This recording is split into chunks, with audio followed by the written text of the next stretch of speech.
নমস্কার বন্ধুরা, শিউলির রান্নাঘরে সবাইকে স্বাগত। আশা করব সবাই ভালো আছো এবং সুস্থ আছো। একটা অসাধারণ ইউনিক এবং একদম নতুন রেসিপি নিয়ে এসেছি। আমি জানি না এটা কেউ আগে তোমাদেরকে দেখিয়েছে কিনা, কিন্তু একদম নতুন। ফার্স্ট পার্টটা তোমাদের এর আগেও আমি দেখিয়েছি অনেকবার। ভেজ পকোড়াও যে বানিয়েছিলাম বা ভেজ কাটলেট যে বানিয়েছিলাম, সেম প্রসেসে যাবে ফার্স্ট পার্টটা। আলু সিদ্ধ করে নিয়েছি, আর বিট নিয়ে নিয়েছি, গাজর নিয়ে নিয়েছি। গাজরের পরিমাণ একটু কম ছিল, তাই নিয়ে আলুটাকে সিদ্ধ করে নিয়েছি। বাকি সবগুলোকে গ্রেট করে নিচ্ছে। তেল গরম হয়ে গেছে, আমার ফেভারিট সেই লোহার কড়াই বসিয়ে দিয়েছি। তার মধ্যে পরিমাণ মতো দিয়ে দিচ্ছি রসুন কুচি। রসুনটা একটু ভালো করে হয়ে গেলে পেঁয়াজ আর আদা দিয়ে দিচ্ছি পরিমাণ মতো।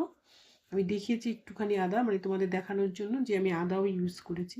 আমি একটাও কাঁচা লঙ্কা ইউজ করিনি, কারণ আমার ঘরে বাচ্চা আছে, কাঁচা লঙ্কা মুখে পড়লে একদম মারাত্মক ব্যাপার হয়ে যাবে সেটা। তাই সম্পূর্ণই আমি এখানে দিয়েছি শুকনো লঙ্কা, লঙ্কার গুঁড়ো দিয়ে দিয়েছি পরিমাণ মতো লবণ। অনেকটা যেহেতু, সেহেতু লবণও অনেকটা দিয়েছি। তোমরা যেরকম পরিমাণে বানাবে লবণ হলুদ লঙ্কাটা সেরকম দেবে। তোমরা চাইলে তোমার বাচ্চারা যদি খায়, মানে তোমাদের বাচ্চারা যদি কাঁচা লঙ্কা খায়, সেটা তোমরা কাঁচা লঙ্কা ইউজ করতে পারো। আমি পরিমাণ মতো হলুদ, লবণ, শুকনো লঙ্কার গুঁড়ো, চিলি ফ্লেক্স, এটা আমার ঘরে বানানো চিলি ফ্লেক্স, আর দিয়ে দিচ্ছি অল্প জিরে গুঁড়ো আর অল্প ধনে গুঁড়ো দিয়ে আমি এবার গ্রেট করে রাখা বিট আর গাজরটাকে দিয়ে দিলাম। এটাকে একটু ভালো করে নাড়াচাড়া করে যখন বিট আর গাজরটা যখন নরম হয়ে যাবে, তখন এর মধ্যে আমি দিয়ে দিব বয়েল করা গ্রেট করা আলু সিদ্ধটা। দিয়ে ভালো করে অনেকক্ষণ লাগিয়ে এটাকে ভাজবো এবং মজিয়ে নিব, মানে নরম করে নিব। তারপর এটাকে আমি নামিয়ে দিব। এই যে আলু সিদ্ধটা দিয়ে দিয়েছি, দিয়ে এটাকে আমি ভালো করে নিই। এর আগে যখন আমি কাটলেট বানিয়েছিলাম, এখানে কিন্তু আমি নারকেল কুচি এবং বাদাম ইউজ করেছিলাম।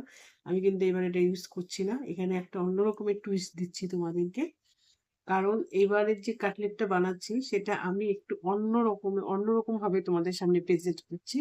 পুরো ভিডিওটা দেখার অনুরোধ রইল এবং ফার্স্ট থেকে লাস্ট পর্যন্ত কেউ স্কিপ করবে না, একটু সময় লাগিয়ে দেখবে। দিয়ে দিচ্ছি পরিমাণ মতো একটু চিনি।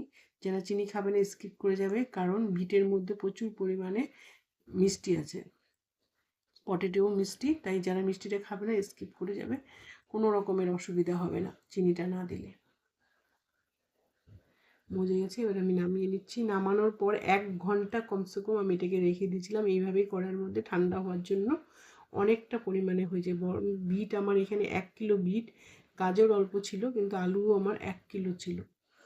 কারণ আমি যখনই এই রকমের ভেজিটেবল বানাই আমি একটু বেশি পরিমাণে বানাই, কারণ এটাকে ফ্রিজে রেখে দিলে আমি 15 থেকে 20 দিন কন্টেনারে, ভালো এয়ার কন্টেনারে রেখে দিলে 15 থেকে 20 দিন আমি ফ্রিজে রেখে রেখে নামিয়ে নেমে খাই। এই যে বলছি টুইস্ট, কাটলেটটা গোল করে বানিয়ে নিই, তার মধ্যে আমি দিয়ে দিলাম কিউব করে কেটে রাখা পনির। এই জায়গাটা একটু ফাস্ট করে দেখাচ্ছি তোমাদেরকে, কারণ ভিডিওটা অনেকটাই লম্বা হয়ে গেছে। তাই এইভাবে সবগুলো বানিয়ে নিবে।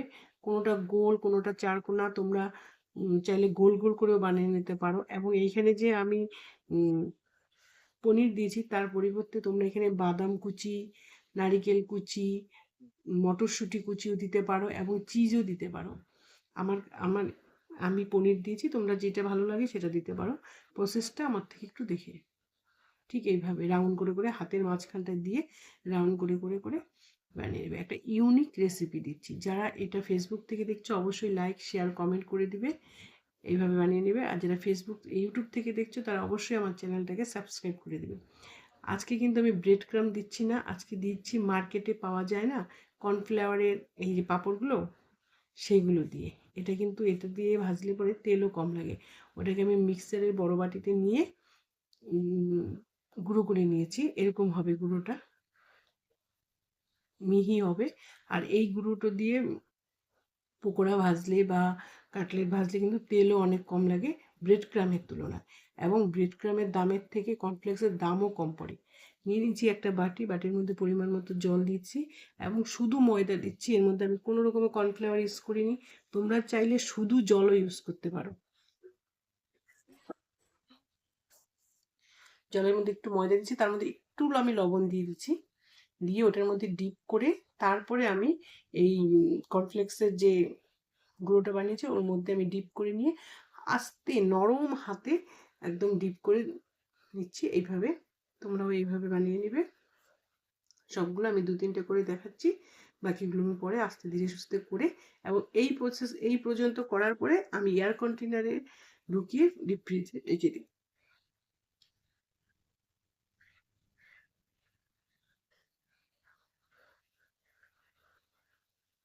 কারা কারা এইভাবে খাও, এর আগের ভিডিও আমার দেখেছো, দারুণ মজাদার হয়, তারা অবশ্যই কমেন্ট করে জানাবে যে আমার ভিডিও দেখার পরে কারা এইভাবে কাটলেট বানিয়ে খেয়েছো। কড়াইতে পরিমাণ মতো তেল দিচ্ছি এবং তেল আমার গরম হয়ে গেছে। এবার আমি কাটলেটগুলো দিয়ে দিচ্ছি, ভেজিটেবল কাটলেটগুলো। কাটলেটগুলো দিয়ে আঁচটা কমিয়ে আমি আস্তে আস্তে করে ভেজে নেবো।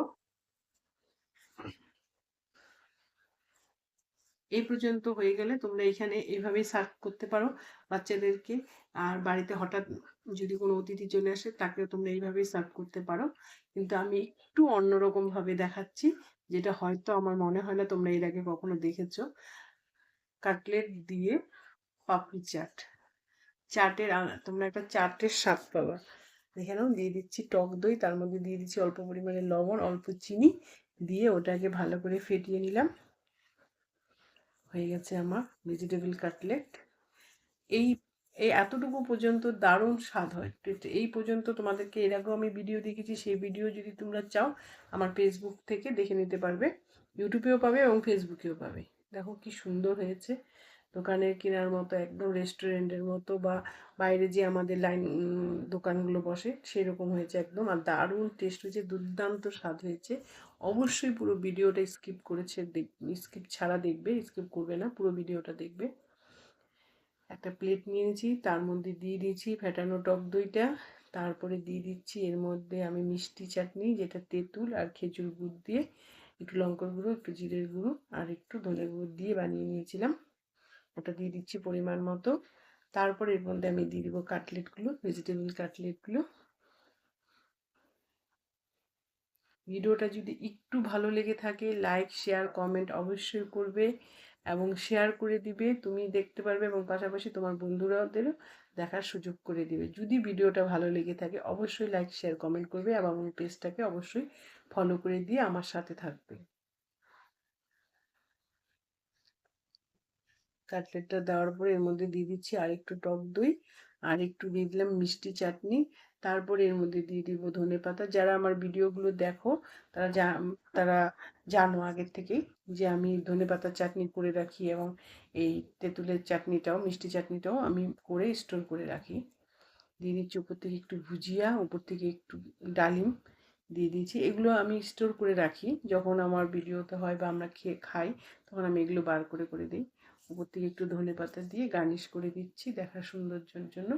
এটা অপশনাল, এগুলো তোমরা দিতেও পারো, এই ভুজিয়াটাও নাও দিতে পারো, ডালিমটাও দিতে হবে তার কোনো নেই, এগুলো অপশনাল, যদি থাকে দিবে, না থাকলে এগুলো স্বাদের কোনো পরিবর্তন হবে না। মিষ্টি এই টক দইটার মধ্যে একটু লবণ আর একটু চিনি দিয়ে তোমরা সার্ভ করতে পারো এবং খেতে পারো, দুর্দান্ত স্বাদ হবে, অসাধারণ টেস্ট, অমায়িক টেস্ট, মানে একদম মাইন্ড ব্লোয়িং টেস্ট যাকে বলে। এই হয়ে গেছে, তোমরা এইভাবে সার্ভ করতে পারো কাটলেটগুলো। এবার তোমাদেরকে আমি খেয়ে দেখাচ্ছি যে কেমন টেস্ট হয়েছে এবং কেমন স্বাদ হয়েছে। অবশ্যই অবশ্যই অনুরোধ রইল আমার একবার, যে তোমরা এইভাবে একবার বানিয়ে খাবে, একটু সময় লাগবে, কিন্তু আস্তে আস্তে যদি বানাও, একদিন করে দুদিনের জিনিস বানিয়ে নিতেও হলে হবে, অল্প করে বানাবে, আমি একটু বেশি করে বানিয়েছি। আজ তাহলে এখানেই রাখি, সবাই সাবধানে থাকবে, ভালো থাকবে, সুস্থ থাকবে, আমার ভিডিওটা লাইক শেয়ার কমেন্ট অবশ্যই করবে। Bye bye.